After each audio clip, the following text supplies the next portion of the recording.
Check.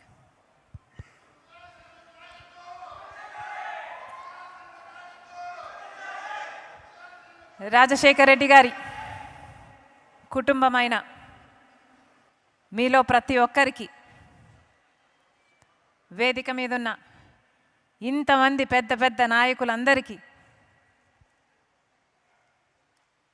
Sonia Gandhi గారికి ప్రత్యేకంగా రాజశేఖర్ రెడ్డి గారి 75వ జయంతి సందర్భంగా లెటర్ ద్వారా మెసేజ్ పంపించారు. వారికి, రాహుల్ గాంధీ గారికి వీడియో మెసేజ్ అదే పనిగా రాజశేఖర్ రెడ్డి గారి జయంతి సందర్భంగా ఈరోజు పొద్దున పంపించారు.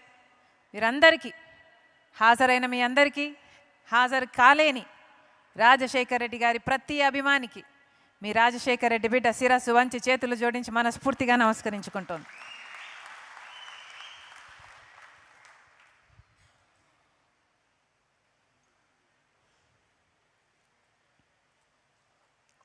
డాక్టర్ వైఎస్ రాజశేఖర్ రెడ్డి, ఆ మనిషి గుర్తు రాగానే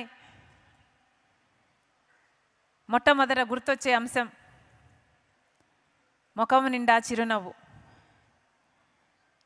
నడుచుకుంటూ వస్తే రాజసమే నడుచుకుంటూ వస్తుందా అన్నట్టుగా ఉండేది. ఆ ఖద్దరు పంచ దగ్గరికి వచ్చి పాప్స్ అని చేయి చాచినప్పుడల్లా, నన్ను దగ్గరికి తీసుకున్నప్పుడల్లా ఎంత ధైర్యమో మాటల్లో చెప్పలేనిది.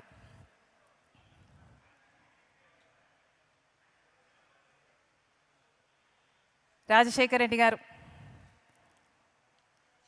చనిపోకముందు ఆ కొద్ది రోజులు ఆయనతో గడిపిన జ్ఞాపకాలు మీతో పంచుకోవాలని ఉంది.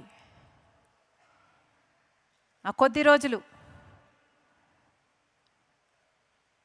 ఆల్మోస్ట్ నాన్నని నేను కలిసిన ఆఖరిసారి కావచ్చు. ఆ రోజు కలిశాను, మరుసటి రోజు నేను బెంగళూరుకు వెళ్ళిపోవడం జరిగింది. ఆ రోజు రాత్రి నేను కలిసినప్పుడు నాన్న మాట, పాప్స్ దేవుడు ఎంత చేశాడు కదా,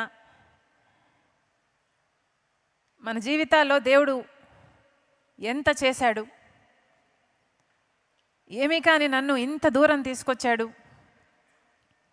ఇంత సాధింపచేశాడు, ఈరోజు ఇంత చెయ్యగలిగాము అంటే, ఇంతమంది జీవితాలలో వెలుగు నింపగలిగాము అంటే దేవుడు నిజంగా ఎంత గొప్పవాడు,